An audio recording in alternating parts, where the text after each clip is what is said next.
Just to recap from our first class, we looked at The Fountain, or Fountain by Marcel Duchamp, and a lot of people were kind of offended and thought, this wasn't really art. I mean, it's a urinal of all things, right? And how that kind of led to the idea of Jean-Claude and Christo, of Duchamp saying that in the future you wouldn't have to make something new as an artist. You could simply um, point to things that already exist, that are all around us, that are actually quite beautiful, but we just don't notice, right?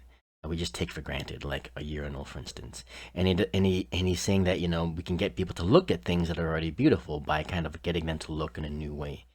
So instead of making something new, we can change the way people think about it by changing the way they see something. And that's what we're seeing is what sculptors Jean-Claude and Christo do. They change the way we see things that already exist simply by changing, by hiding its details, by wrapping it, and getting us to see its unseen form. And again, we were saying these are some of his earlier examples, or their early examples, right?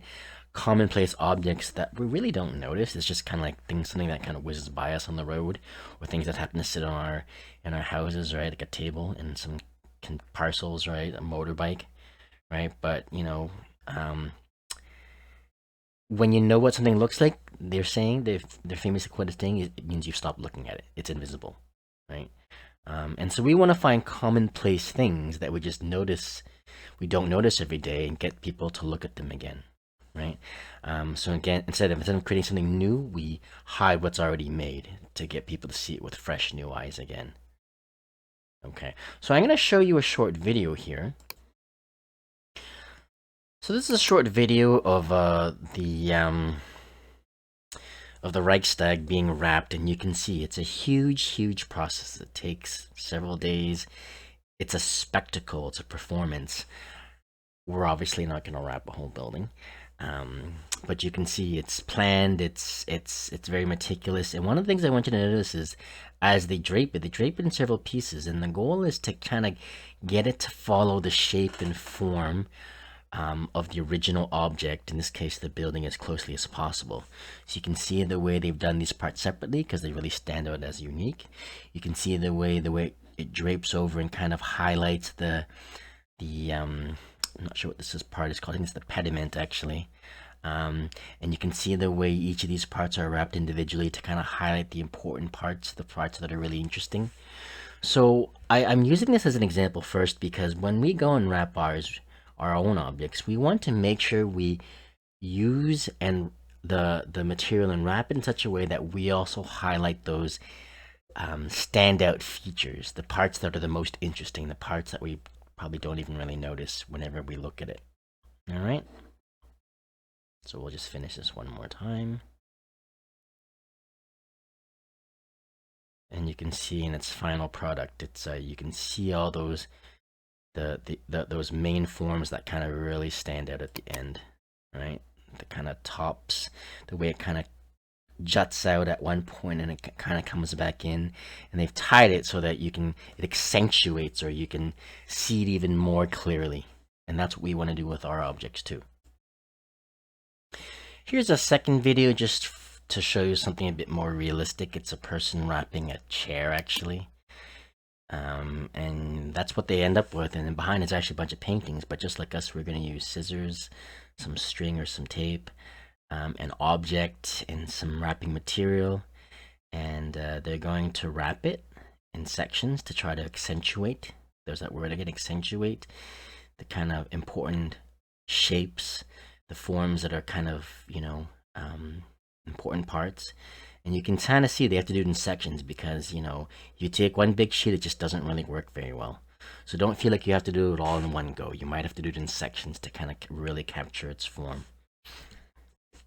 So they do the top, the seat, and then the side of the legs, just because that's the form that it lends it to. You might actually choose to do the bottom as one big whole thing, one whole volume, but they've chosen to do it separately. And that's fine. That's their choice as an artist to do that. So you'll have some choices too when you eventually choose your own final object. All right, so you can kind of see that's what it looks like in the end.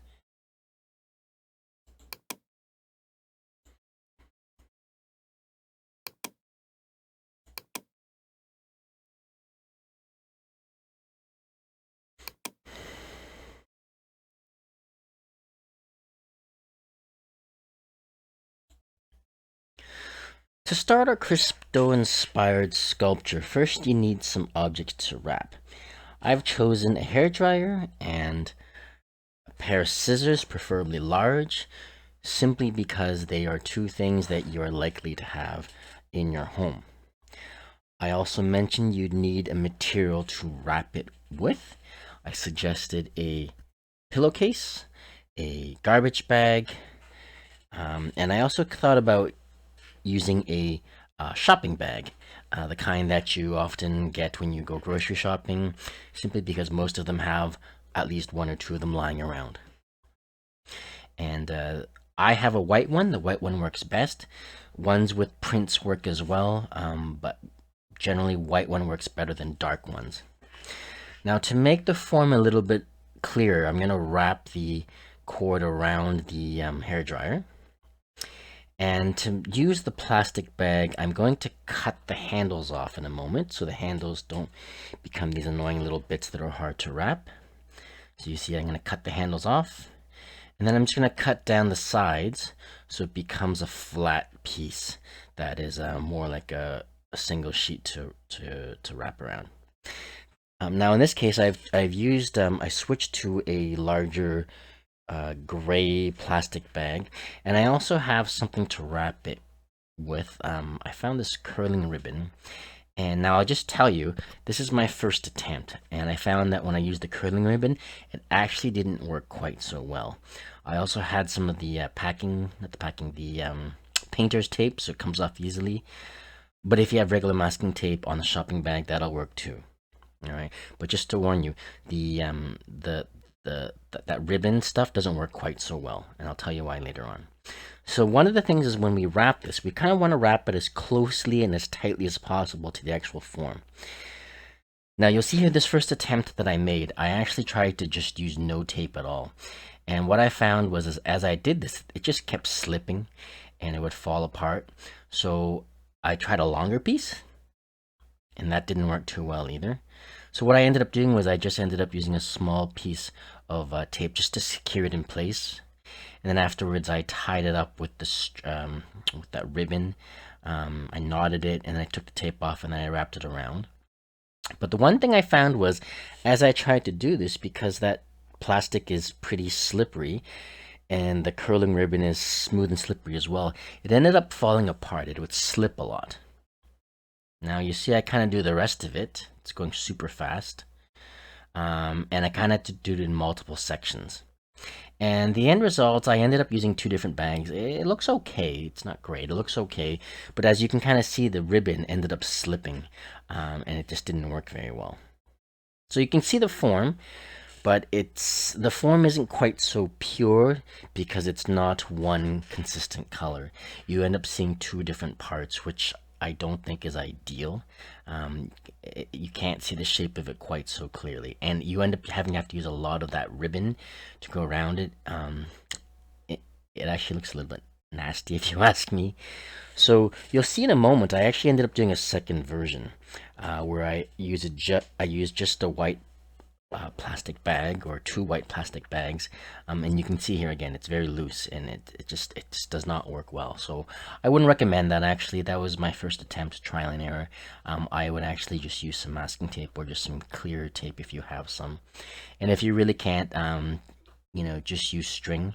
So here's my second attempt now, and it's completely in a white. Actually, it's not my second attempt. Let me just skip ahead to my second attempt here.